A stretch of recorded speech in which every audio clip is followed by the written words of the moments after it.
It's that time again. Is it already 250,000 years since before Common Era? It is. That means that Era-1 is over. And Era-2 begins. Must need a new battery.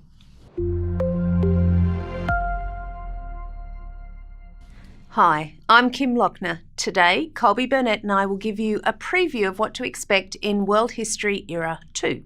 Era-2 begins with the first appearance of modern humans, who emerged in Africa around 250,000 years ago. For most of human history, all of our ancestors were foragers, which means they got their food by hunting or gathering wild fruit, roots and grains. Then, about 12,000 years ago, some people started learning how to domesticate plants and animals. Some, but not all, of our ancestors became farmers and herders. Today, almost everyone on the planet gets most of their food from farms. Foraging is incredibly rare. So, how did we shift from foraging to farming? And what were the effects of that change? This is not an easy question. For one thing, during most of this era, writing simply didn't exist. So, historians, archaeologists and scientists can't rely on written documents. Instead, they examine a wide variety of artefacts that were left behind by the people who lived in this period, or they use new scientific tools to help us see thousands of years into the past. Creating a history of this time period is challenging and complicated. Let's take a closer look. Let's zoom in on Chateau Huyuk, one of the earliest farming communities we've found. Chateau Huyuk is a 9,000-year-old village in central Turkey, and it is loaded with evidence of how humans lived there. One of the ways we know about life in Chateau Huyuk is through a famous painting found on the wall of a house there.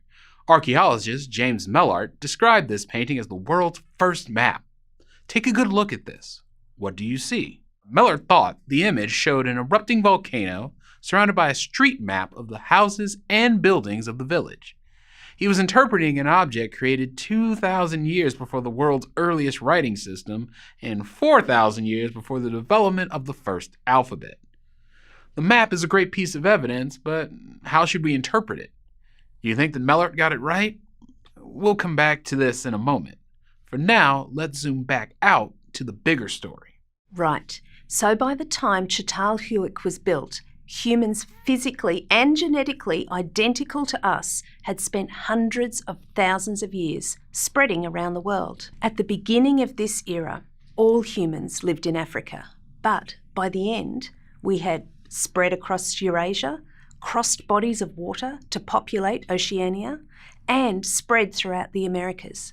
Eventually, these earliest humans populated almost every part of the Earth. In our journey, we developed sets of physical tools that allowed us to cope with environments as different as deserts, forest, frozen tundra, vast grasslands, and humid jungles. We made intellectual breakthroughs that allowed us to create bigger communities, larger and more organised societies. We engineered wider networks of exchange. We learnt to produce and distribute the stuff we needed more efficiently.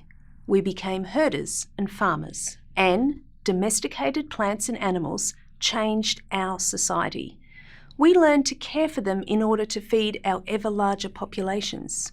We developed a language that enabled us to share and collect what we learned. From about 250,000 years ago, settled farming societies like Chateau Huyuk existed in many parts of the world.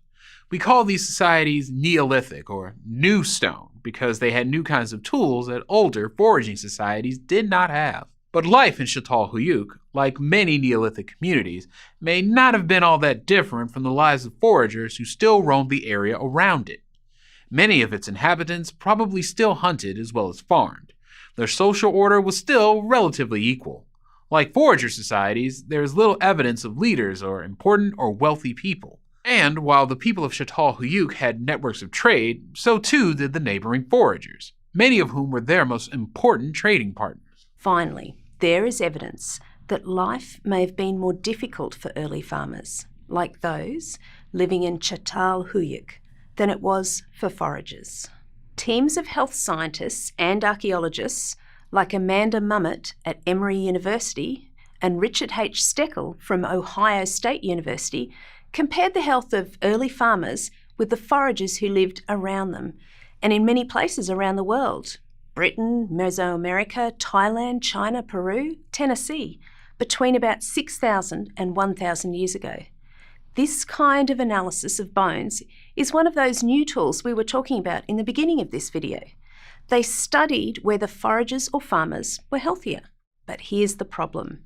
How can we measure the health of people who lived so long ago and whose remains are now just skeletons in graves? Let's take a closer look at their data.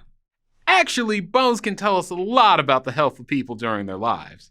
You have to eat well to be healthy, and people with less healthy diets tend to have more broken bones. Their bones are shorter and less dense. Sometimes they also show evidence of diseases or infection. Let's look at femurs. The femur is your thigh bone, and it's the longest and strongest bone in your body. Foragers, male and female, had longer femurs than farmers. Farmers' bones also show more evidence of disease due to malnutrition, with about twice the number of infections and abscesses. This data suggests that life wasn't always better for farmers than for foragers. But it isn't conclusive. It's based on a relatively small sample of skeletons, and it's difficult to be sure who were foragers and who were not. Still, this data tells us a lot about how people's physical health change when they transition from being foragers to being farmers. But it doesn't tell us how people's ways of thinking were changing. Over the course of this era, all humans, whether farmers or foragers, shared in what later anthropologists called a cognitive revolution, a dramatic change in the ways that humans could think. This change allowed them to communicate their thoughts and experiences in symbols, art, gestures, and language. The ability to think in and use symbols allows us to communicate complex and complicated ideas or experiences.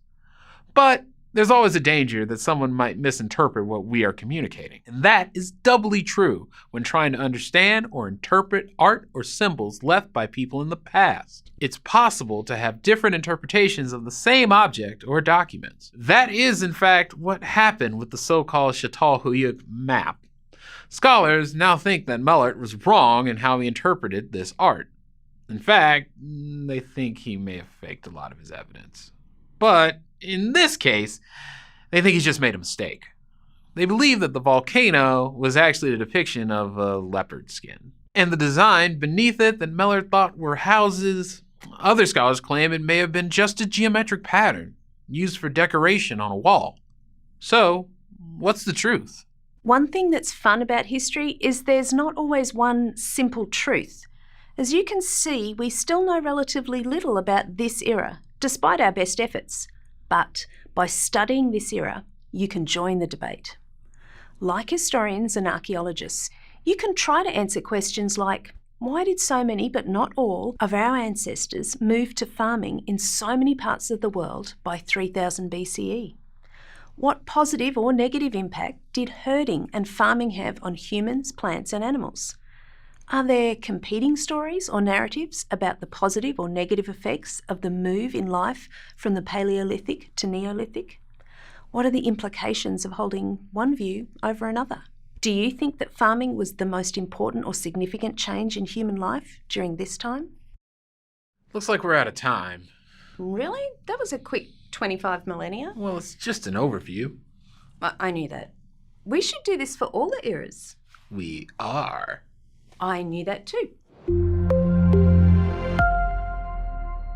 Audio Jungle.